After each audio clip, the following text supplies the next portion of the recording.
Coming at you live from floor number 8. It is The Eye of the Bedlam Bride. 800 pages this one is. I think I read this in 6 days. So it was a pretty quick read. It wasn't a slog to get through like the fourth book. I would say that this one is probably out of the 6 that I've read. This is probably my fourth favorite. I would say it would go 1, 2, 5, 6, 4, and 3, like that. So, middle of the road. I'm very happy that the level itself is not a gimmick. It's not a puzzle. You don't have to worry about all that crap they have to deal with that kind of stuff. It's just about getting to the stairwells. There is a pretty interesting element added to the fights, which I won't spoil, but it is something that you're not given. They have to go out and all the crawlers, you gotta find, obtain, and figure out how to use it. What's the best strategy for success using this new element? So that was kind of fun. And what else have we got here? Oh, the level, it's basically back on the surface, but it's in the past. They call it like it's the ghost. Oh, what do they call it? The people are like ghosts. It's basically a picture of a few days before the crawl. I can't remember if it's like a week or two before the aliens came and the crawl started. But you can see people walking around. You can't interact with them. They just walk right through you. You can't interact with inanimate objects like cars and clothes and stuff like that. So it's kind of a weird thing to be back on the surface and remember what life was like, how many months ago before this whole craziness started. But so that kind of leads to some interesting things that you see, some interesting scenes they come across with people they knew back in the day. So that was kind of interesting. And it does kind of make the level a little boring because it's just, just on the surface. We're just back on Earth, so nothing too interesting there. But the stairwells, they are in locked chambers. These chambers, there is a key to each one to open it up and get down the stairwell to the 9th floor. Now you have to do something at the beginning of the book, kind of go through this trial, and if you are successful, you get a key. If you are not successful, your team does not get a key. But have no fear. If you don't get a key, you see that team over there? They have a key. Yeah, go kill them. Take their key. So, what is it? About half the teams are going to have keys, half are not going to have keys. What do you think is going to happen? Now, Carl, of course, he's tired of all this BS and having to kill people and losing people all the time. He is not going to stand for this. He's like, we have to kill each other? No, no, no. There's got to be a better way. Let me figure it out. Oh, I know. We can do this. Carl, that's insane. What are you talking about? Yeah, but it'll work. We'll save so many people. It's like, yeah, but we have to do that. It's like, come on, guys. Come on. Let's give it a try. And of course, they go along with them and do the most insane things you can think of. If you've been along for the ride, you can just imagine yourself what's going to happen. But there's a lot of interactions with gods, deities. Samantha is still hilarious. What else have we going on here that I can talk about without spoiling it?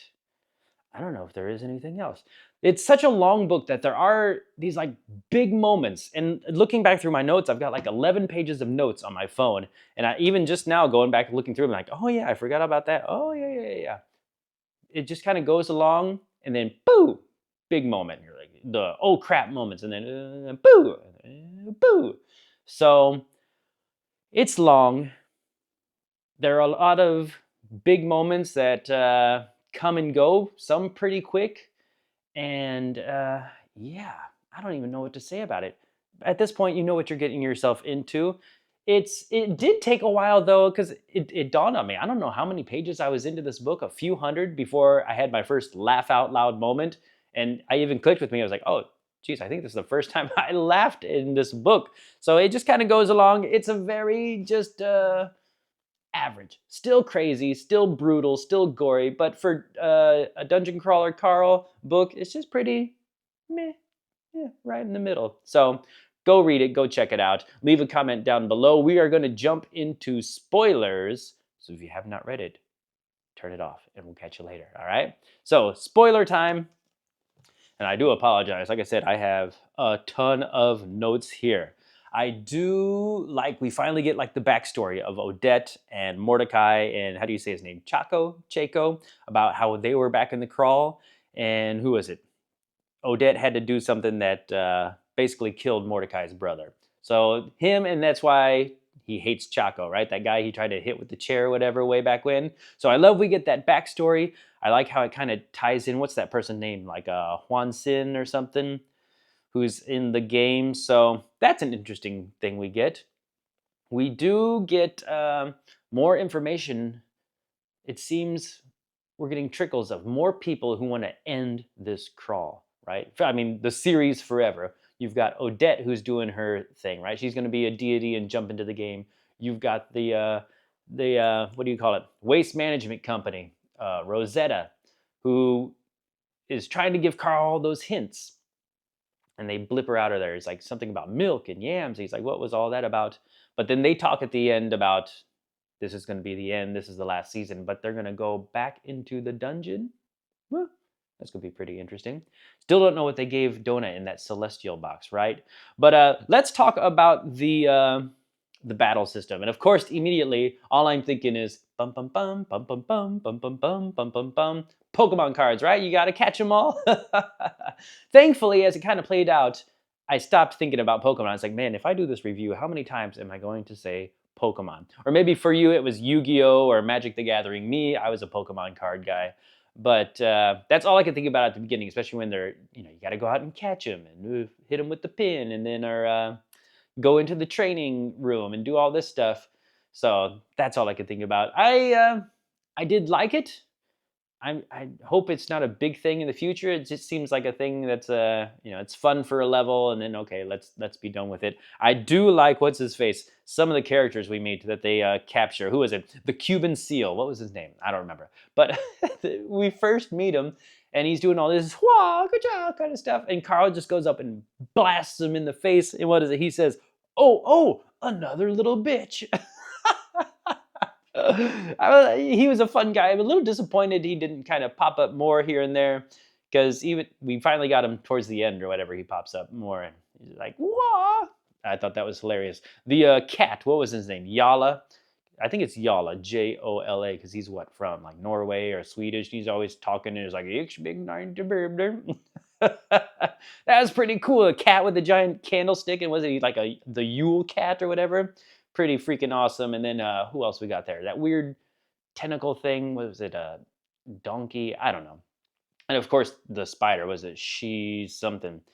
But yeah, that was kind of cool. And doing the strategy and it was kind of fun to watch them try to get them to work with each other, and the whole combining thing and everything. It was a nice little change of pace. Like I said, don't need it to carry on too much, but it was a nice little change. Let's see, we don't need to talk about all this. We once again got a big moment with a character and their past. In the last book, we got it with B, who showed up, which is really was a big nothing burger, other than Donut got to do her big long monologue and rip into her, which is kind of nice. This one we get with Carl's father. But even before that, we learn about what happened with his father and his mom, and we learned his mom tried to kill his father, and then she committed suicide, and then his father left him and the whole foster home and everything. Of course, he's boiling on the inside, but he kind of gets through it pretty well. That was the one with Rosetta, right? And they blip her out of there because she's trying to help him. We get the boss battle. This is one of those big moments that I was talking about, where we just get these blips up, boom, boom. And that one with Katya and what are these gods' names? Oh, I can't even pronounce these things. It's like Yamaya and like the Greek one, Elithia, right? But that's where we learn about Inez and how she was actually the murderer of the nuns, and who was it? Paz and Anton were the guards. But I did like that. You got to choose which shrine to put together, and the gods are there, and the other people, they don't understand because Katya has secretly messaged Carl. I was like, you need to do this god. There's a way for us, this whole thing with the crown of the sepsis horror or something that won't let Katya and Donut go down the stairway in the 9th level. So that was a fun little scene, and the god is the Starbucks mermaid in the fountain. And then no, there was the other one. What was the other one called? The god that they piss off and he comes and he kills Anton. And you're just like, holy crap. And Carl tries to reason with him. He's like, you know, the only reason I'm not killing you is because you worship Cerberus or whatever. But that was a pretty cool scene. I really like that. Oh, but he does get infected with those slugs that keep popping out and popping out. And this, I think this is probably the second time I left out loud, was he goes into that club or whatever, and these slugs are coming out, and he takes it and he tosses it. And he hits this ram guy, and he's like, "Did you just rip your dick off and throw it at me?" uh, Good stuff, good stuff. We've got that box that Katya has with the roses, and that means they have to go kill what's her face, Astrid. And I'm thinking, how in the world are you going to kill this lady?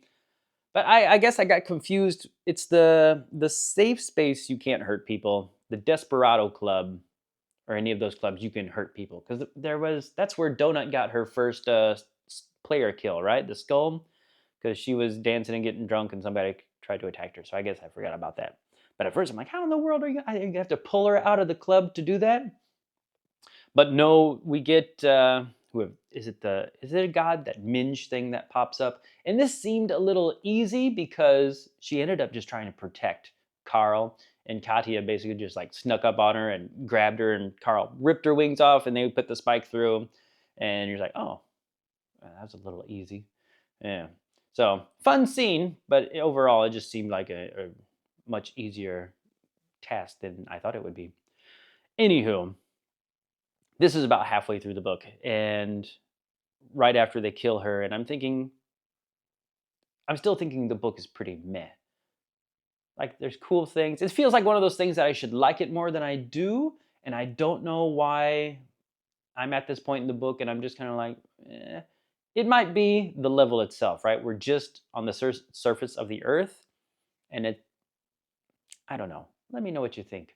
The whole book was meh to me, but I haven't even noted down here. We're halfway, and I'm just kind of like, meh, okay. Yeah, it's fun, but meh.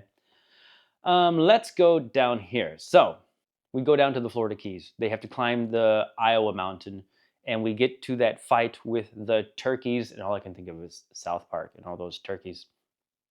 And we get another Pokemon moment. Tell me you did not think what I thought when they introduced the boss battle. It's that giant turkey and whoever else, I forgot. Was that the 9-headed person?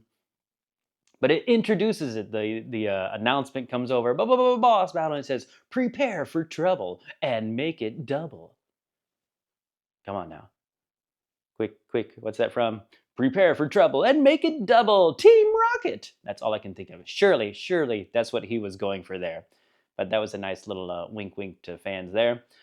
We get that little back and forth between Carl and the AI, because the AI goes to this long ass description of something, and Carl's like, "Can you just get to the point?" And then it introduces, maybe that's the turkey, but it introduces another person, and it's like 2 sentences. And he's like, "Da-da-da," and I guess that's all the information you need. Have fun dying, jerk. And he's like, "Okay, can I have a little more? A little bit of a description?" Fine. I thought that was funny. And I don't remember if that's the first time. I think before that, we even were getting hints like the AI. And I've been thinking of how to phrase this. Like, the AI has a personality, but it's not really just a computer. And even at the end, they started to talk about how it's not a computer, or it's not a machine, what the AI is. But we start getting hints of like, it's more than just a program. It's got a personality, it's got feelings. The way you talk to it affects how it responds to you.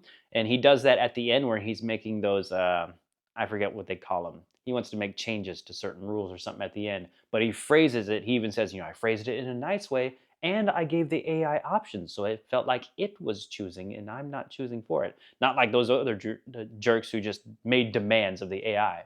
So that's kind of interesting. We're learning more things about not only the AI, but we get more with Samantha. Her powers, what she can do, the flying, the enhancement of spells or moves, the thing with, who was it, Elle and the hurricane, not the hurricane, the hailstorm attack. And they're like, holy crap. And they're like, Samantha, was that you? And we get this weird moment. It kind of reminded me of Lucia. Like there's a split personality kind of thing, or like there's the present personality, which is the crazy person, both for Lucia and Samantha. And then there's like that blip, like it's reverting back to her normal self because she's like, I'm gonna kill your mother. And it's like, wait, what happened? Did we win? It's like, oh, dude, get away from me! Arr! And you're like, what is going on there? Something to keep an eye on. I'm very interested to learn more about Samantha and Lucia. I hope, I don't know. Is it something like if she gets her body back or something's going to happen where she reverts back to her natural self? I kind of don't want that to happen. Like I want to see it, but I don't want to lose. She's so fun as just the flying head. So we'll see. I am very interested to see how that turns out.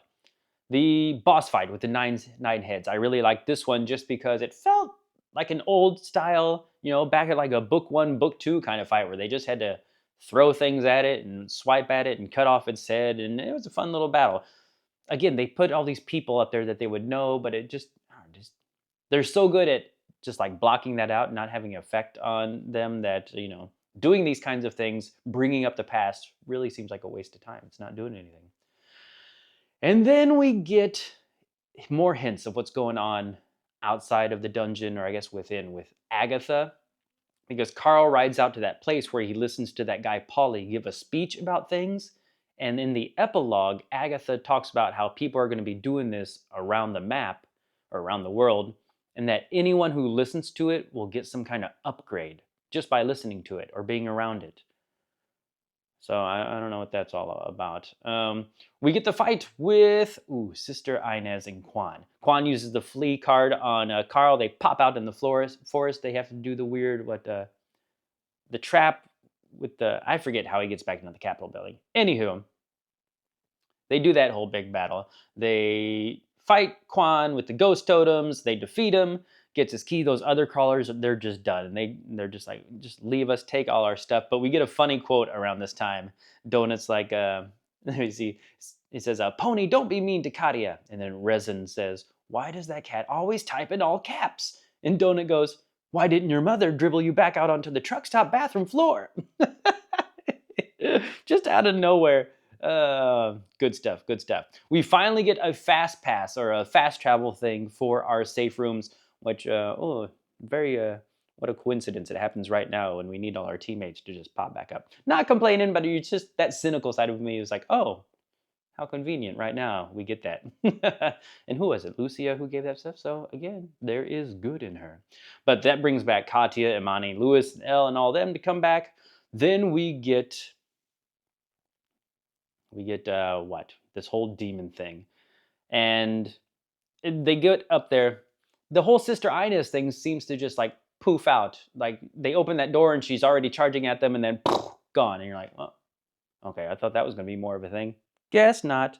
But we get, again, one of these giant chaotic end fight scenes, which I have trouble sometimes. Let me know if this happens to you, like keeping it all straight. Like, what's going on here? I'm trying to picture this with the demon and the god and then zombies, seals, and crabs, and they're on this.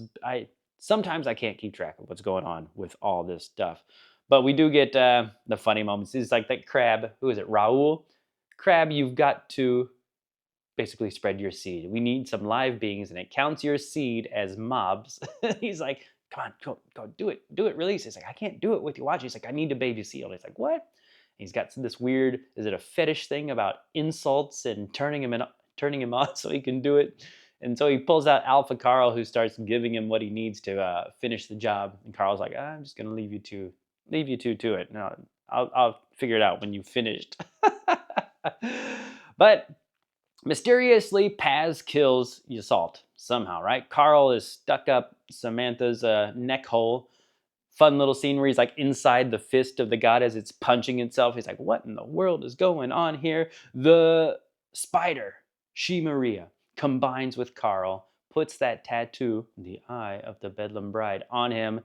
And now she's piggybacking on him, right? She's gonna be with him. I am always with you. That was weird. I didn't know what was going on first with that. But then she threw that tattoo on there. Going up to the 9th floor. What more craziness lies ahead? Is it still going to be 10 books? The last I read, he's only going to do 10 books. We're done with 6, and that only finished level 8 halfway with the floors, more than halfway through the books, if he keeps it at 10. So I don't know. What's the next one? The Inevitable Run. I'm probably going to read that one.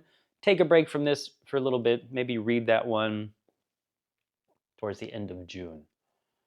And then grab the 8th one probably in July or August. So I think I'll have all 8, the 8 that are out, read within a year of starting this awesome, crazy series. That's all I've got on that. I know I've missed some things. There's just way too much to just cover in all this craziness. Please do like and subscribe to the channel if you've not done so already. Comment down below. Let me know what you think about this book. If you've read the next ones, you want to give a little hint or opinion about what you think about the next ones, let me know about that too, and I will catch you later.